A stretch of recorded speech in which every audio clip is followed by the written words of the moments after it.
Galit si Ramon kay Jesus dahil ilang araw itong nawawala sa kanilang mansyon. Pagdating niya, galit pa rin si Ramon. Agad niyang tinanong si Jesus o David kung saan siya nagpunta sa ilang araw na wala siya sa pamamahay ng mga Montenegro. Hindi makasagot ng diretsyo si David at nagsisinungaling siya na siya daw ay galing sa Subic para sa isang business gathering at may kausap siyang kliyente na bibili daw ng droga sa kanila. Di naman agad naniwala si Ramon at tinanong niya si Jesus kung sino ang kliyenteng sinasabi niya. Hindi naman halos makasagot si Jesus o David.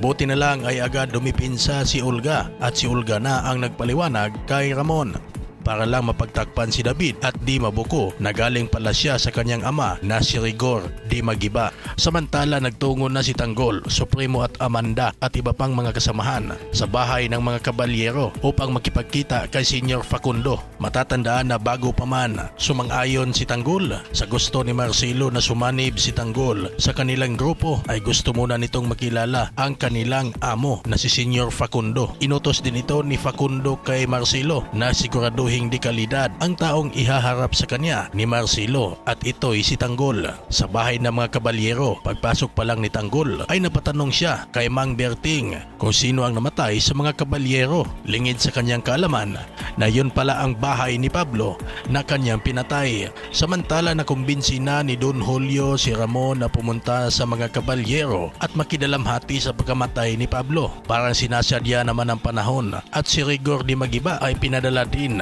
ng kanilang hanay para sa pag-iimbestiga sa kaso ni Pablo. Sa bahay ng mga kabalyero habang nasa loob na si Rigor ay nakita naman sila ni Tinding at binuhusan siya ng kape. Sinigawan si Rigor na siya daw ay walang hiya at bakit daw binaboy ni Rigor ang kanyang anak na si Marites. Kaugnay ito sa pagdadala ni Rigor ng chika babe sa kanilang bahay. Sinagot naman siya ni Rigor at sabi ni Rigor na wala siyang pakialam sa buhay nilang mag-asawa. Sa ibang eksena, habang sinusuyo ni Tanggol ang mansyon ng mga kabalyero ay bigla silang nagkita ni David at wala nang maraming salita si David. Inupakan agad niya si Tanggol. Mabilis namang nakaiwas si Tanggol, sabay bunot ng baril at itinutok kay David at sabay sabi, sige suntok pa, at baka makalimot siya na sila'y magkapatid. Sa laki ng kanilang mga boses ay napalingon si Rigor sa kanilang direksyon. Matapos ang komprontasyon nila ni Tanggol at David, agad namang nagsumbong si David kay Rigor at sinabi niya na nakita niya si Tanggol sa pamamahay ng mga kabalyero. Dito ay agad nagpadala ng backup si Rigor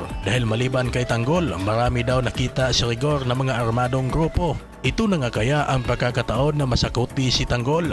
Habang pagdating naman ng mga pulis, nakaalerto kaagad ang mga tauhan ni Ramon dahil sila din ay may mga daladalang armas. Mga kaserye, magkakaroon ng malaking tensyon sa bahay ng mga kabalyero. Ito ang dapat abangan sa mga yugto ng teleseryeng FPJ's Batang Quiapo. Kung hindi ka pa subscriber ng ating channel, mag-subscribe ka muna at palike na din at papindot ng notification bell upang updated ka sa mga episode ng FPJ's Batang Quiapo.